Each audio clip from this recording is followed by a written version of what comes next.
Snakes can actually see in infrared. That means, Wow. yeah, that means they see in hot or cold. They don't see light, right? And so, because of that very special abilities, humans studied snakes. And now that technology is being used in medicine, it's being used by the military.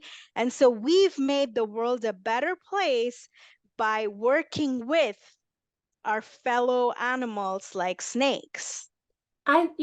When I read the part about the spiders, I Yeah. thought it was pretty cool that he was feeling with his legs.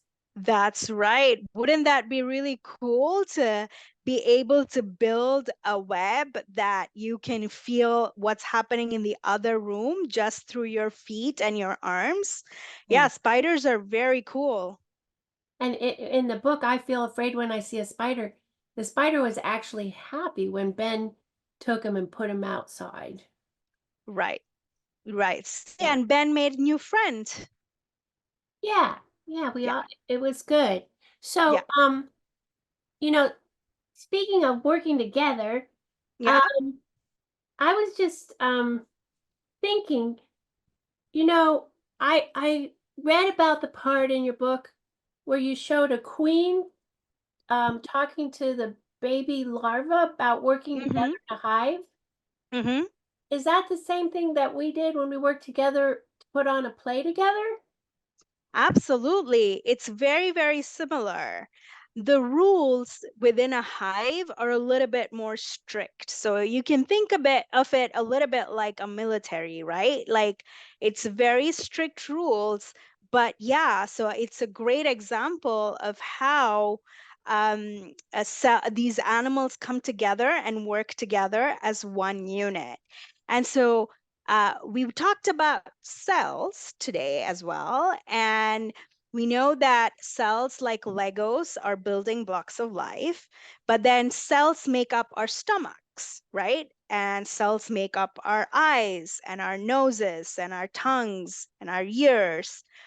But our eyes and our ears often work together, like when you watch a movie or listen to a song or watch a play.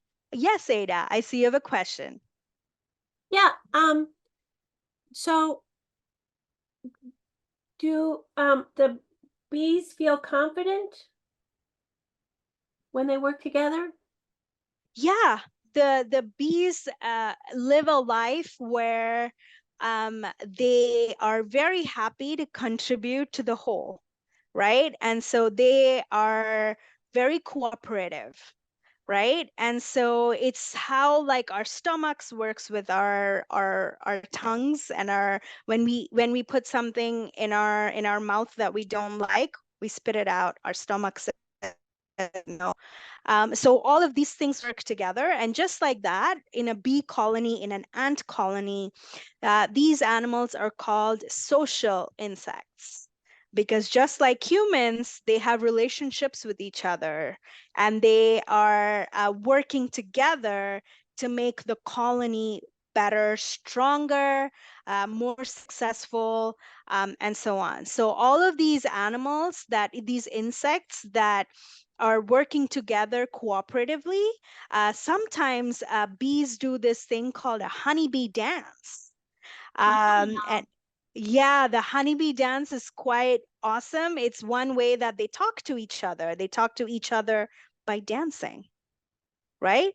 And Wow. so, yeah, so they have these really interesting lives, and that we're trying to study them in neuroscience, in biology, and trying to understand how they work in evolution, because we think that, how they work is so unique.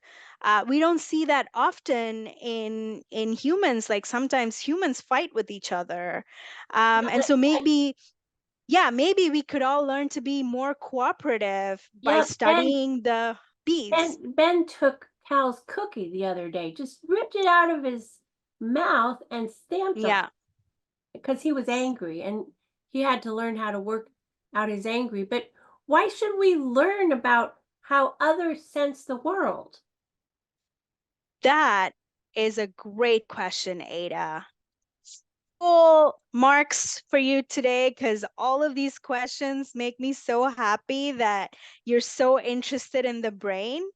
Um, so there's a consensus or an understanding that people come and work together, the output is always going to be better than what any one person could have done by themselves, right?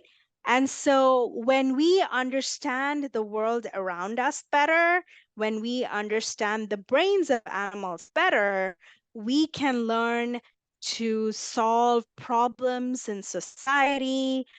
We can develop technology. We can develop medicines for diseases. By, for example, you can try to study animals that live really long um, and stay healthy. But sometimes in humans, as we get older, we don't stay so healthy. And so by studying these animals that are different from us, but they live very long, we might learn about some kind of medicines that we might take that will help us be healthy when we get older.